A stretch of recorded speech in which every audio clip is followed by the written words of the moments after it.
आषाढी यात्रेसाठी होत असलेली अतिक्रमण मोहीम ही फक्त पंढरीत आलेल्या भाविकांची गैरसोय टाळणारी नाही, तर या मोहिमेमागे दडलंय काळं राजकारण. कोण कुणाला भारी पडतंय, तुमची ताकद किती आणि आम्ही काय करू शकतो हे दाखवण्यासाठी ही अतिक्रमण मोहीम असल्याचं मत काही जाणकारांनी व्यक्त केलंय. नमस्कार मंडळी, मी जाकीर नदाफ आणि तुम्ही पाहत आहात एस प्राईम न्यूज. आषाढी यात्रेचा सोहळा म्हटलं की लाखो भाविकांचा ओढा पंढरपूरकडे प्रस्थान करतो. यामध्ये आलेल्या लाखो भाविकांची गैरसोय टाळण्यासाठी प्रशासकीय यंत्रणा कामाला लागते. मात्र यंदाच्या आषाढीवर प्रशासकीय यंत्रणेचा सत्तेचा माज असल्याचं दिसून येतंय. शहरातील अनेक कामे प्रशासकीय यंत्रणेने हाताळली, पण याच यंत्रणेने अशा ठिकाणी कळ दाबली की जनता आणि नगराध्यक्षा हतबल झाल्याचं दिसतंय. ती म्हणजे अतिक्रमण मोहीम. जनतेने नगरपालिका निवडणुकीत भाजप विरोधात मतदान केल्याने नगरपालिकेवर असणारी एक हाती सत्ता त्यांच्या हातून गेली आणि नगराध्यक्ष पदावर डॉक्टर प्रणितीताई फालके या विराजमान झाल्या. प्रणितीताई फालके यांनी ज्या दिवसापासून पदभार स्वीकारला त्या दिवसापासून अडचणी निर्माण करण्याचा प्रयत्न परिचारक गटाकडून केला जातो हे संपूर्ण पंढरपूरकरांना माहीत आहे. मागील 8-10 दिवस झाले पंढरपूर नगरपालिकेच्या प्रशासकीय यंत्रणेने अतिक्रमण मोहीम राबवली.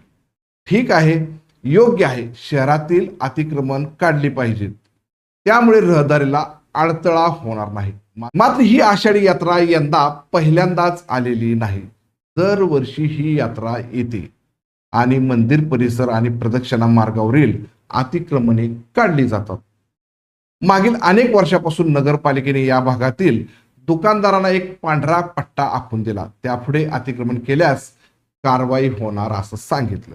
त्यामुळे या व्यापाऱ्यांनी या पट्ट्याच्या आत आपली दुकाने मांडली आहेत. वास्तविक संपूर्ण पंढरपूर हे वारीच्या जीवावर जगणारं गाव आहे. हीच त्यांची कमजोरी मानली जाते.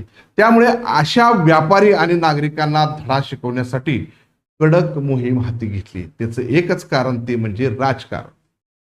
यासाठी नगराध्यक्षा सौ प्रणितीताई फालके यांनी देखील विरोध केला. तर त्यांना मंत्र्यांना फोन करा, आमच्या हातात काय नाही असं प्रशासनाकडून सांगितलं जातंय. म्हणजे नगराध्यक्षांनी सत्तेपुढे झुकायचं का असा अर्थ होतो. पण हा सोहळा राजकीय नाही आणि व्यापारी हे आजचे नाहीत तर कायमचेच आहेत हे नक्की. वास्तविक हा सारा खटाटोप केवळ सत्तेचा माज दाखवण्यासाठी होत असल्याचं दिसून येतंय. मागील काही दिवसामध्ये याच नगरपालिकेतील अनेक कामे काढून सार्वजनिक बांधकाम विभागाकडे वर्ग करण्यात आले. याचा अर्थ काय, तर विरोधात गेलेली नगरपालिका परिचारक गटाच्या डोळ्यात टोचते, तर पालकमंत्री असणारे जयकुमार गोरे यांचा दुखावला गेलेला इगो यामुळे आज पंढरपुरातील व्यापाऱ्यांवर जेसीबी चालतोय. नगराध्यक्षा सौ प्रणितीताई फालके यांचा काहीच चालत नाही, ठीक आहे, मान्य आहे, पण परिचारकांचं तर चालते ना, कारण ते सत्तेत आहेत. त्यांची भूमिका काय असली पाहिजे, त्यांना यातील काही व्यापाऱ्यांनी मतदान केले असेलच ना. पण पंढरपुरातील व्यापाऱ्यांची झालेली दयनीय अवस्था परिचारक गटाचे याकडे पूर्ण दुर्लक्ष असल्याचं दिसून येतंय. यातच विद्यमान आमदार समाधानदादा आवताडे या अतिक्रमण मोहिमेत कुठे दिसून येत नाहीत. त्यामुळे त्यांची मतदाराबाबतीत असलेली जबाबदारी नाही का असा सवाल आता जनतेतून उमटतोय.